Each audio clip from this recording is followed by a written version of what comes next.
Super liwanag. See, time check. 12:45 in the morning. Ayan. Ngayon pa lang po kami uuwi ng aming bahay. Tapos gigising ng 5 ng madaling araw pa rin kasi merong pasok. Pero syempre, dahil OFW tayo, syempre papasok tayo kahit konti lang tulong natin. Hindi naman lagi may pasok. Lalo na ako. Ano lang, ngayon lang kasi merong event sa Bulacan. So, kailangan nila ako doon kasi mga estudyante ang ganda mga estudyante ang magsaseminar. At dahil weekend, syempre walang tao sa eskwela. Kaya kailangan kong pumasok kasi ako yung mag-prepare ng kanilang mga kakainin. Mag-order lang kami sa labas. Ayan. Ganda ng Sharjah. Lalong-lalo na sa madaling araw kasi hindi pa ganon karami ang tao. Pero hindi din, grabe. Iba talaga sa UAE kasi sa UAE kahit madaling araw na basta weekend, maraming tao sa labas.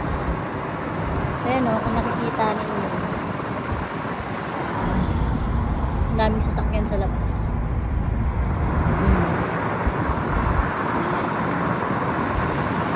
Ito ang ating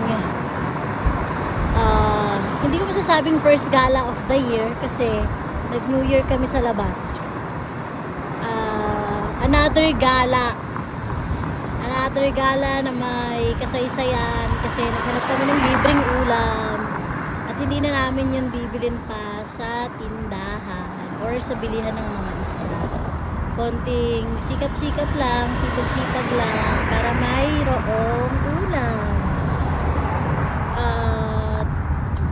Syempre, uulitin ulit natin yun sa susunod na mga araw kasi nga libre hindi naman libre, hindi naman totally libre, pero anyway, libre nga siya kasi nga kami mismo or si La Papa J at saka yung si Kent ang nanguha ng ulam, kaya libre.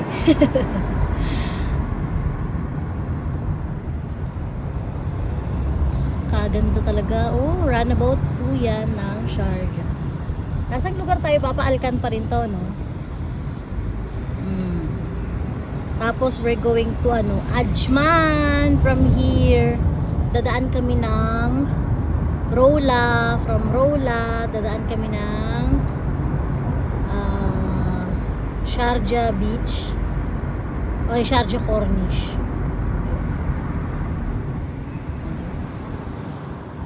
Maliwanag pa, ang ganda ng masjid. Ay, ang ganda ng Ay, napakaganda.